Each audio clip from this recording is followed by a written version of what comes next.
so nice. How's it going tonight, you guys? Yes! It is so nice to be in Agoura Hills. It's a sentence I never thought I would mean, but I do. It's so nice to see you guys. I love a community that goes to bed at 5:30 usually. This is nice, right? Like, you guys, I was raised on the Golden Girls. You're living the life I thought I would lead, right? Like, I thought I would, like, hit a happy hour, go home, slip on my favorite moo-moo, have a little chit-chat with my girlfriend, roommates before bed, brush my teeth with a little whiskey, and then hit the hay. That's the life of Agoura, right? And if it's not, don't correct me. This is what I think you guys do, okay? You guys, thank you for coming out for the tacos and staying for the Tara. I appreciate that. That's really nice of you. Are some extremely wealthy people white trash? 100%. 100%. You guys, white trash is more of an essence, right? Like you see a girl, and she's in a crop top, and she's got it over her butterfly tattoo that's on her chest, and she's elbowing her way to the front of the line at an Eagles concert. You know, that kind of an essence, right? Like, she paid $500 for that ticket, but she also flosses her teeth with a butter knife at the dinner table. And those of you who are not laughing at it have not seen it in person. Just saying. Anyways, I can see I'm not convinced everybody that this is real. Okay, that being white trash is not about money. So let me pose a scenario for you guys. Okay, let's say you own a house. Millennials, Gen Z, put your pretendy caps on. We're going to pretend for a little bit. Sorry about that. It's too close to home. Another thing you won't own. Anyways, pretend you have a house, okay? And then you're like, it's Britney, bitch, right? Like, the only reason that woman doesn't have a car up on blocks in her driveway is because of that conservatorship, right? And that conservatorship is over, so I imagine it's 5 Trans Ams deep at the old Spears residence. That's what I'm going to tell you. I see I've not convinced some of you, so how about this? Would you want to live next door to the incredibly wealthy Nick Nolte? And I did have to look this up, and it's absolutely true. He's not dead. He is still very much alive. But there's not a chance in this world that that man wears pants when he goes to get the mail. Absolutely not. There's no way. No way. Now, this might divide the room, but this is my personal nightmare. Would you want to live next to the incredibly wealthy Kardashian family? No, it's right. Absolutely. No, like, that's ridiculous. Every time you look out your window, you're going to be like, ooh, which baby daddy is that? I can't keep track. Oh, Kanye's lighting piles of money on fire again. Why do they keep letting him come over? Oh, man, the driveway's just littered with press-on nails, fake eyelashes, and used butt implants. Come on. Just recycle those butt implants. Give it to your assistant. Come on. It's gross. I can see it's going to be an uphill battle for me to prove that I'm actually a reasonable person from here, but I'm going to try. You guys, I have been with my husband for 22 years, married for 14. Thank you! So, you guys are so supportive. Thank you. I also think I deserve a hall pass. That's nice. That's nice of you to think so.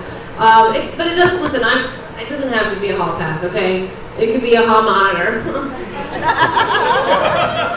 Just saying, James McAvoy would like to watch. Is the narrative I've created to stay married.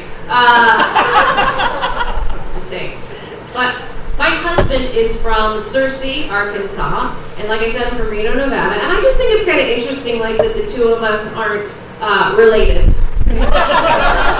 Right? Because with our backgrounds, we should have a thriving meth business or be second cousins, okay? But we're neither! We are neither! Because we haven't done 23andMe. And like RFK says, what you don't know can't affect your bloodline. Finally, somebody in the White House who gets it. He gets it. He gets me. I don't have kids. A wave of relief just washed over the crowd.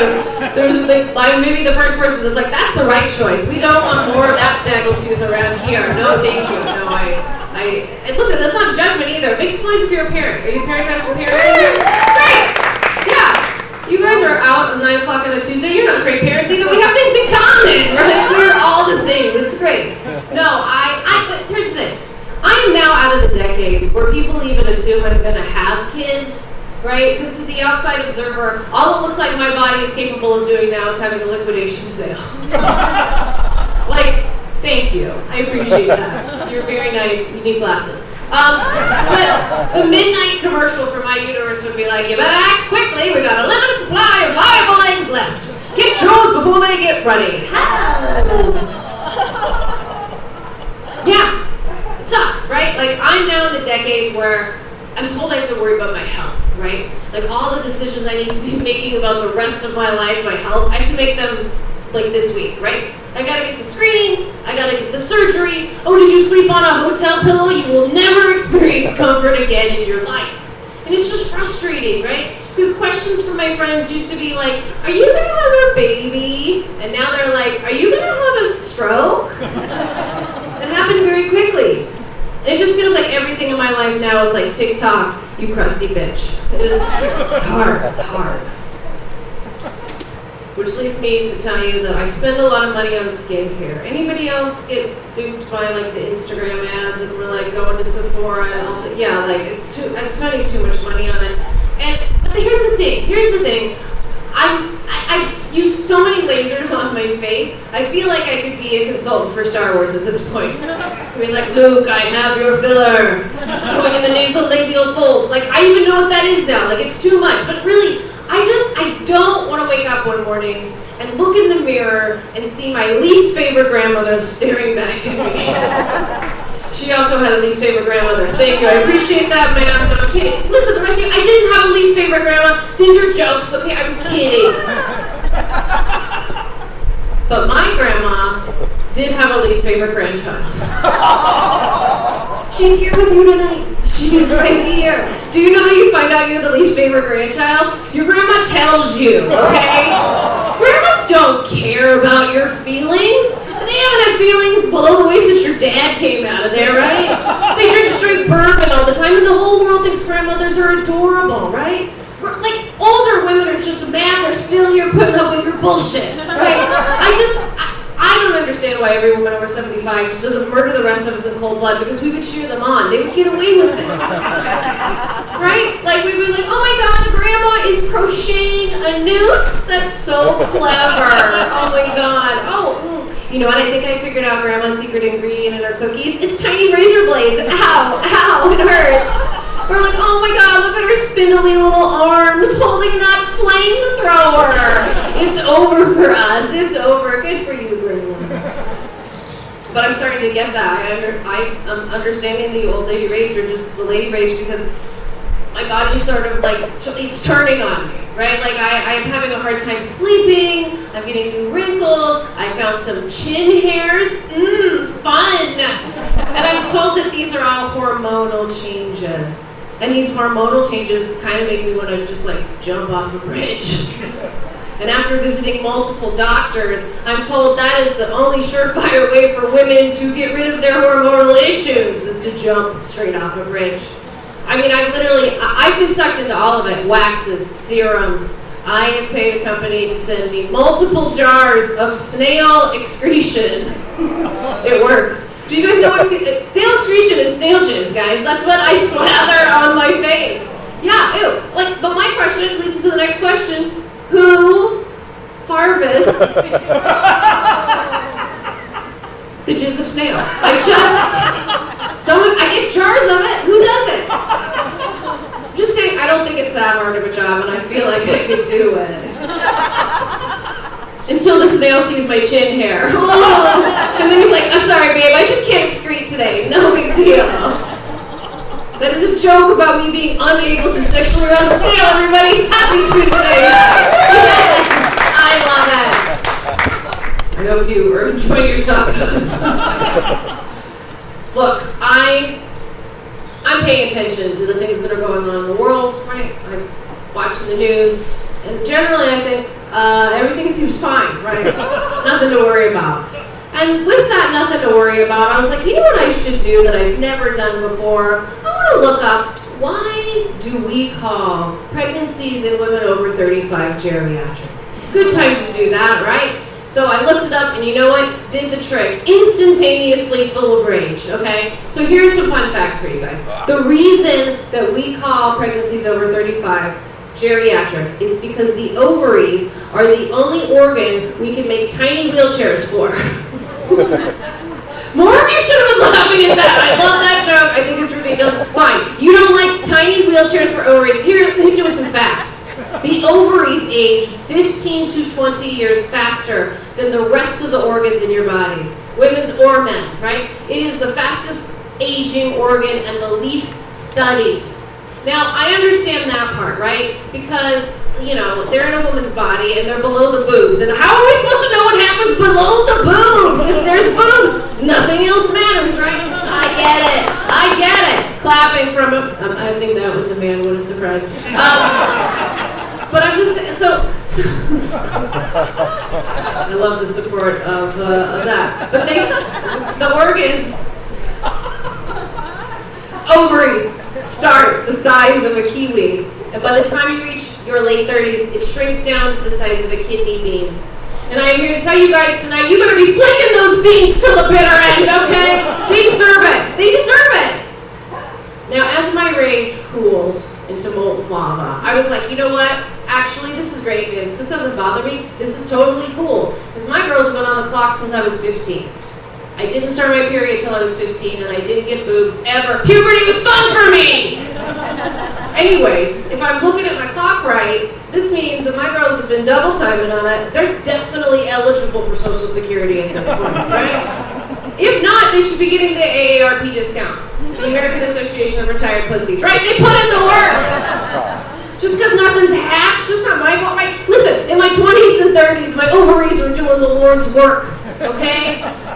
They were like a high school football coach. They were like, all right, ladies, you better not drop those eggs. You gotta dodge, you gotta weave, you gotta block that jizz. Block that jizz. No one's joining in. Perfect. Okay, I thought maybe somebody would join in on the block that jizz. That's 2 jizz jokes in a row, everybody! You all get a free taco with the 2 jizz jokes in a row. I love that.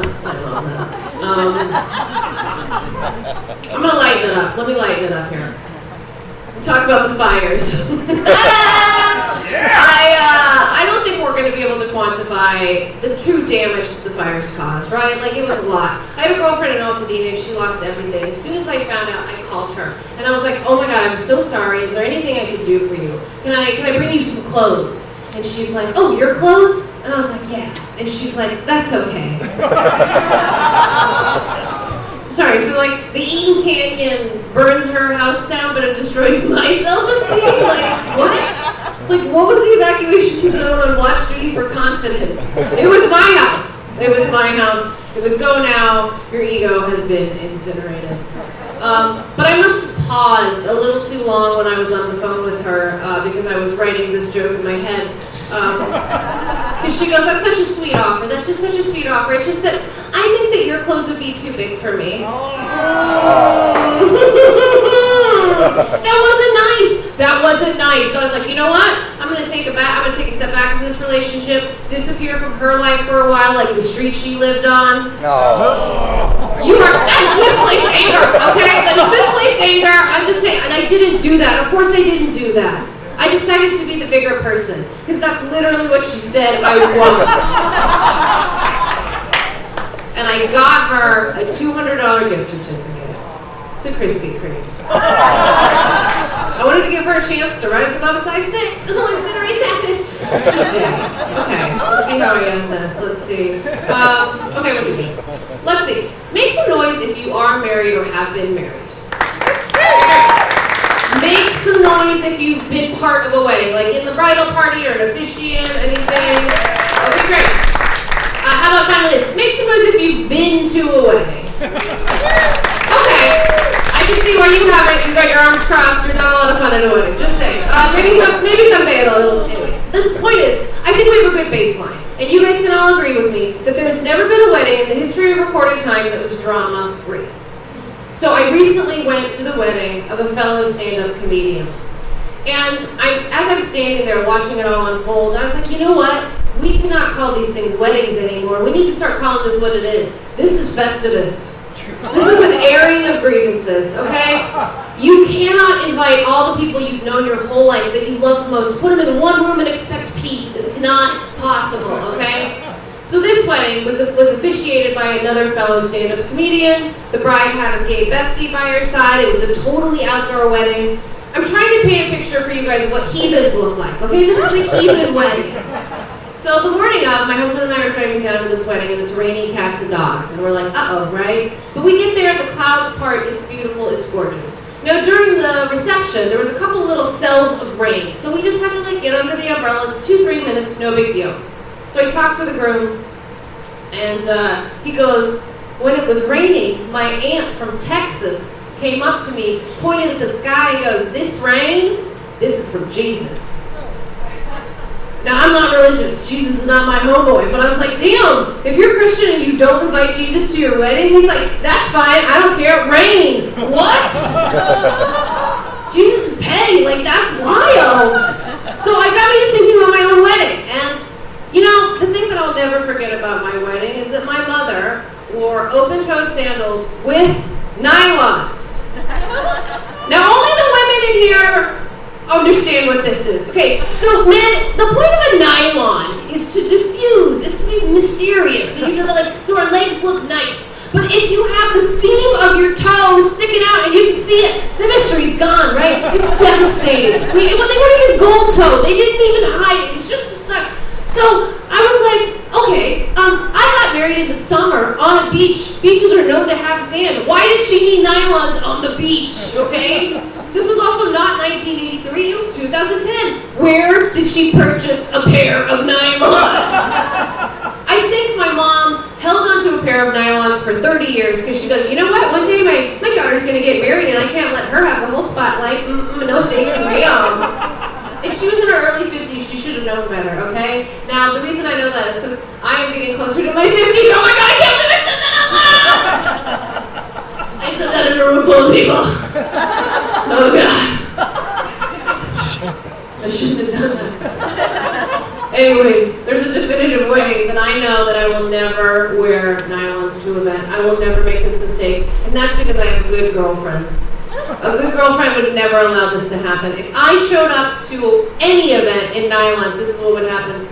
They'd be like, ladies, TJ just showed up to the event in a pair of nylons. It's time to take her out. And I'd walk in and I'd be like, oh my god, this is beautiful. Ow! Oh my god! Is that tranquilizer or poison? It's poison. That was the right move. There it is. Okay, alright. That's amazing. And the worst part is, you guys, the whole wedding, people kept saying, did you see what your mom's wearing? Did you see what your mom's wearing? Yes, I saw it. It's my mother's my wedding. Of course I saw what she was wearing. An airing of grievances. I wanted an airing of feet. Like, let it fly. Now my mother, she left before the reception, and my husband said that was his favorite wedding gift that we got. You guys have been so amazing.